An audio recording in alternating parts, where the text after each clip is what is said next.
What's up and welcome to another episode of It's Tip Top Fishing.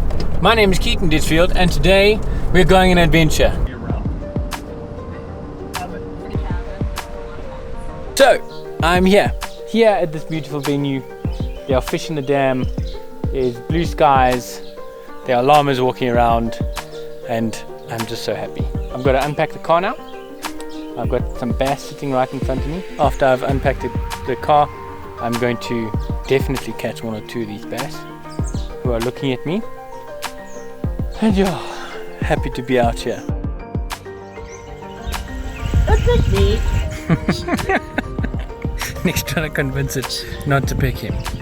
So what we're watching is what I saw just after I arrived. It's basically Nick saving a young blue crane. Now the backstory to this is Nick and his family breed blue cranes to help the wild populations. They've got all the right papers and permits and all those kind of things, but they're basically using unreleasable grown-ups or adult birds to breed releasable babies. So this little baby is a fledgling from a father without a wing and a mother that can't be released, and he's suddenly learned how to fly and flew over the fence.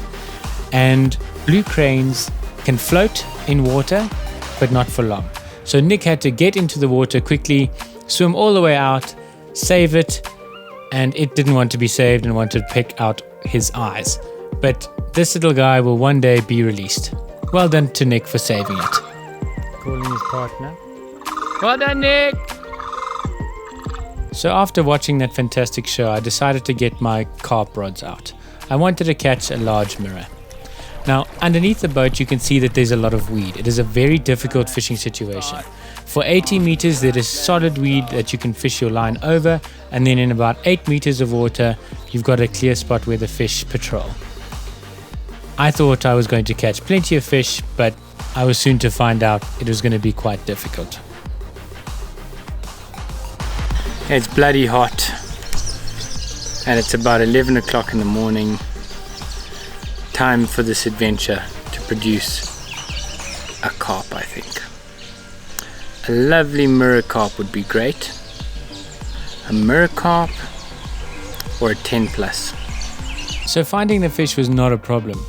Within about an hour or so, I got a lacquer run and I was as quick as I could, but unfortunately I lost this fish. I had a very strong leader, strong mono, and a carp safe rig, and then unfortunately the fish hook pulled. After the fish went, I dropped the line again, and then on my way back it got caught in the prop. Now this line is very strong and it did not break even though the prop was trying to cut it. So I have stopped fishing long distance. The fish are there, but I'm not going to get them out in time because I've got mono on. The bite indication is very slow, so I'm going to have to fish closer in. Yeah, a bit disheartened, to be honest. A little bit disheartened, but that's about it. I'm not going to give up. I'll give it a go, and yeah, let's get it going. Bugger the woes me. Let's catch fish, I think.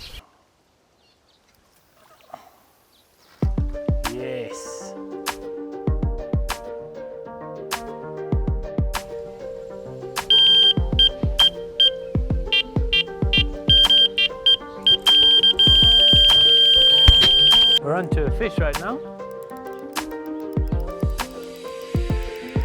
So for the rest of the morning and some of the afternoon, I decided to mess around in the shallows, catching a few barbel, catching a few carp, and yeah, it was quite fun. It was not what I originally wanted to do. I wanted to catch some 10 kilo plus carp, but that's all good. Fishing is fishing, and it's about enjoying the outdoors. So we've got a bit of a plan for today's adventure, for today's afternoon. It's about 4:30 now. We've got about 2 hours to fish. We've got an adventure and modus operandi, a mission. So basically, one of the domestic workers, one of the cleaners here, she's a lovely, wonderful woman. She asked if I could please get her and her family some fish to eat, because they don't have as much luxury as we do, and it's sometimes I get reminded of my privilege and I can just go catch fish every day. It's throw them back and not care. But other people actually need a bit of protein and can't afford to buy fish every day or meat every day. So that's what we're going to do. We're going to try and get some fish for this wonderful lady. So we've got nature conservation on the main dam. They want all of the bass out of that dam because they need to preserve the naturally occurring species, the native species. And yeah, we're helping the environment, number one, we're helping landowners, and we're feeding a family. Like, perfect. I don't mind harvesting some fish to feed the right people, especially if the fish are the correct species. Lekker, let's do that. Okay, well, let's try and get another one.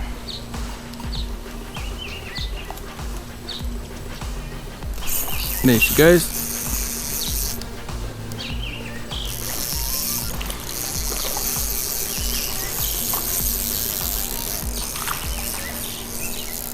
Nice little one. Probably gonna become soup. Or in a stew or something. Last cast and I really mean it. Bah! Perfect cast. Watching the line do something exciting. Bugger all! Bugger all, bugger all, bugger all, bugger all, bugger all, bugger all. Okay, mate. I'm going to leave these here and then I will come back when we move far spots, which is the cuckest Australian accent I've ever done in my life. I've got a reputation for cuck Australian accents.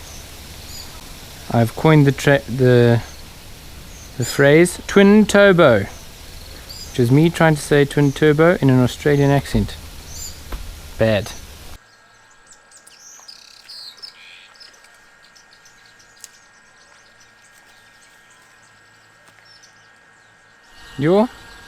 I lost a worm for you. Hey.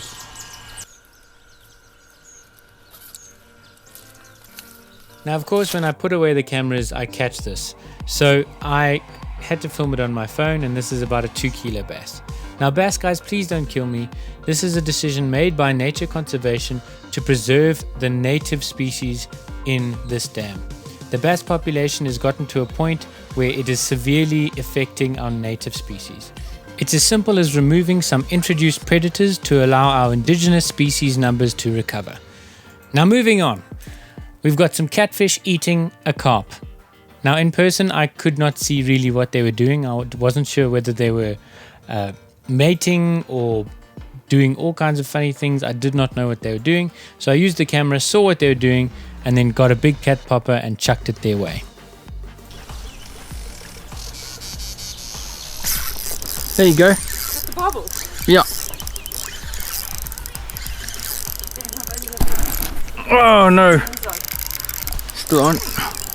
So truth be told, I filmed this video before I filmed the microfishing and big cat popping video. The link to that is in the description below. Yeah, on the corner there. It's not that huge, but it's a bobble. Yay! Now the ploy is not to lose it. So there we go. My first ever barbel, or second ever barbel on a lure with a big cat popper. Oh yeah, I'll show it to you now. I just got to get another battery for the main camera. So this is in the main dam, so we're going to put this guy back. This is not in the private dam. Goodbye, you big ugly thing. And it wet my socks. Thanks. What is a big cat popper? It's this. It is an ingenious device that apparently was based on the roopstok. Roopstok is basically a rod without any eyes, and you'd jiggle it in the water and make a lot of splashes, and that would call in the barbel. And basically this is a big cat popper. Now what it is the popper part of it, which is that. It's got a big cone on the front. Let's see if it'll focus on my hand. See, it's got a big cone in the front. You pop that and that makes a whole lot of ruckus, but if you pop it in a certain way, it actually sounds like a bird's wings when it gets stuck in the water. And then it's got some really thick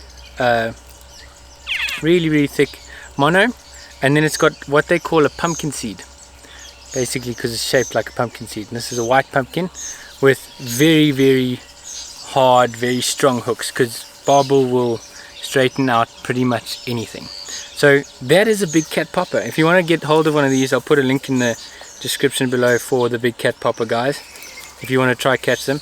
Americans, maybe you guys can try something like this for your catfish, because you guys fish for catfish all the time. So that's all it is, and you pop, and then you wait to watch this disappear, and then you're on to the biggest fight of your life. So I released that catfish because we are at the main dam. Now the main dam, they are classified as an indigenous species, so we don't want to get rid of those. Only in the private dam we will get rid of them, so because they're trying to breed ducks. So private dams, they can do what they like, and then the wild dams like this big one, we're going to look after the indigenous species, and we'll still club those bass. That marks the end of this episode. Thank you so much for watching. Thank you for joining us in our adventure. Please remember to subscribe, like, comment, do all those cool things, and let's keep the adventure alive. Let's just I need to remind myself that the most important thing is the adventure. So till next time, thanks for watching, guys. Tight lines.